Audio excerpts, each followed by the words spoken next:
eBhofolo. Silver sun rays flicked off the Elleren's window in Campbell Street. The greater breathing rapidly, the summer bodies jostled. Opposite the post office sat hawkers with brown cardboards facing them, steaming fried fish and bright yellow bananas decked on the stands.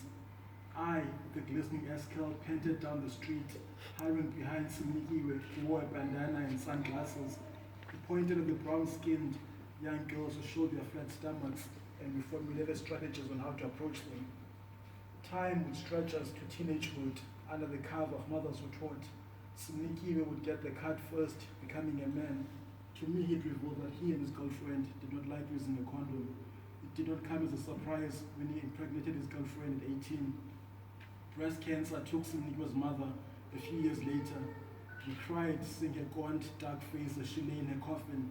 Udala, the stepfather, pranced in the funeral, saying cancer took the beauty out of Sis Faith's breasts.